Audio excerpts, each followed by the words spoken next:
En attendant, mesdames et messieurs, vous allez voir que les Iraniens frappent plutôt bien. Merci Kadi de nous avoir rejoints. Regardez ces images, voilà tout ce qu'il reste d'un des précieux fleurons de l'aviation américaine. Devant vous, vous avez les grandes oreilles de l'US Air Force dans la région. Il s'appelle le E-3 Sentry.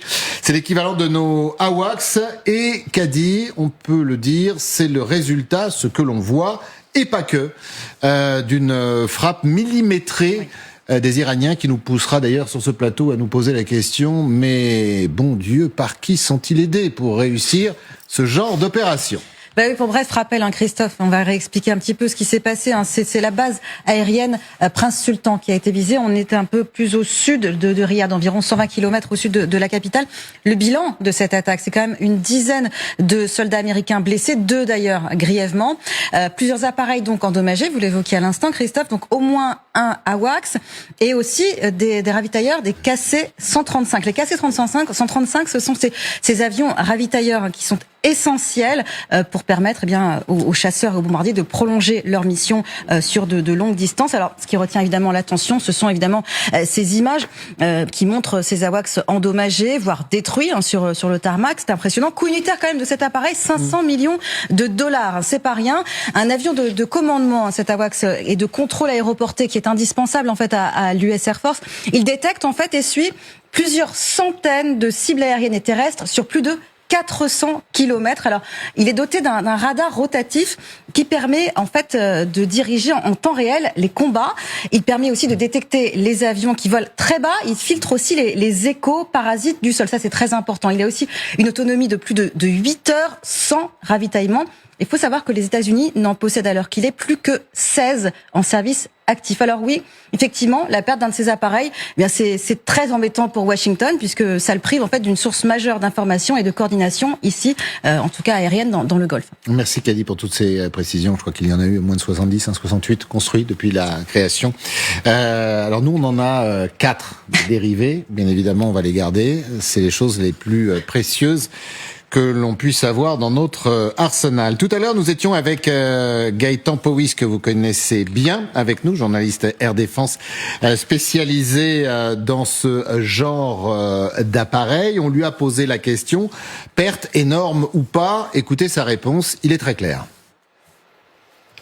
Oui, tout à fait. C'est vraiment comme ce qui a été expliqué en plateau, même très bien expliqué en plateau, c'est avant tout un avion radar, mais aussi et surtout un avion qui va regrouper toutes les informations, un avion qui va permettre aux avions de se diriger au bon endroit pour faire face à la bonne menace, de pouvoir envoyer des chasseurs, les avions de combat furtifs F-22 par exemple, pour pouvoir intercepter un avion iranien, ou inversement de pouvoir cibler un camion lance-missile balistique parce qu'il a été détecté par un drone et de fait d'envoyer les bombardiers tactiques ou stratégiques sur la zone. C'est vraiment le poste de commandement depuis de nombreuses dizaines d'années de toutes les grandes opérations aériennes de l'US Air Force.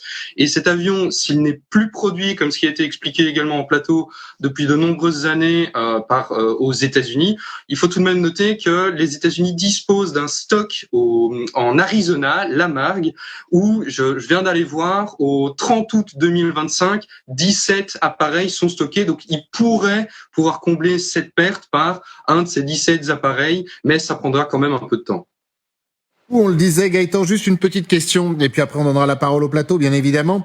Kadi le disait, alors, c'est l'un des fleurons, mais il y a d'autres appareils qui ont été touchés, des ravitailleurs. Dans cette guerre, aujourd'hui, à long rayon d'action, avec une force aérienne déterminante et importante, ça aussi c'est un coup dur ? Oui, les Iraniens ont vraiment tapé un grand coup sur cette frappe parce que, en plus de cet avion qui est extrêmement important, sans ravitailleurs, pas d'opération de longue durée, pas moyen de, par exemple, les bombardiers stratégiques, les B-52 ou les B-1B Lancer qui sont au Royaume-Uni, sont ravitaillés par ces mêmes ravitailleurs. Alors, à voir d'où ils viennent au Moyen-Orient, mais par exemple, certains de ces avions décollent depuis l'Allemagne ou d'autres pays en Europe pour permettre à ces appareils de pouvoir arriver au Moyen-Orient. Même chose pour les B-2 Aspirit, les fameuses ailes volantes furtives furtives, là, qui viennent directement depuis les États-Unis. Pas d'appareil de ce type en vol direct depuis les États-Unis sans ravitaillement. Et ça a été expliqué en plateau. Même chose pour pouvoir tenir au-dessus du théâtre d'opération avec les avions de combat. C'est vraiment les Iraniens ont vraiment fait mal sur ce coup-là parce que ce sont des appareils qui sont certes en repli, qui n'emportent pas des munitions, mais qui permettent d'augmenter énormément l'efficacité des avions qui, eux, vont aller au combat directement. Alors on parlera dans quelques instants de la faute à qui ou de grâce à qui, ça dépend dans quel camp on se situe. Juste, les images sont terribles. Regardez cette carlingue, et puis vous avez le drapeau américain, et de l'autre côté US Air Force. Et puis il y a ce coup, qu'on le veuille ou non, c'est un beau coup de Téhéran. Ah oui, absolument. Vous avez un avion qui est capital, et au-delà de ça, vous avez un certain nombre de systèmes, notamment de détection, qui ont été tapés il y a quelques jours, moins de tirs peut-être, mais de plus en plus précis. Oui, et ça envoie un message politique et militaire clair, c'est-à-dire que la profondeur stratégique sur laquelle on pourrait en fait s'abriter des alliés des États-Unis depuis 1945. L'Arabie Saoudite, c'est le pacte de Quincy, c'est 1945, où l'Arabie Saoudite et les États-Unis avaient conclu la sécurité contre les flux pétroliers. Là, on voit bien que la sécurité américaine, elle est en défaut dans une base américaine qui a été ciblée et touchée. Et donc, ça montre effectivement que l'Iran a une capacité balistique impressionnante, qu'elle peut justement encore, au bout d'un mois de guerre, frapper chirurgicalement des cibles à la fois symboliques mais aussi précieuses pour justement stratégique. Vous avez éviter une élongation justement au niveau du rayon d'action des moyens militaires américains. Donc effectivement, c'est un coup dur pour les États-Unis, oui.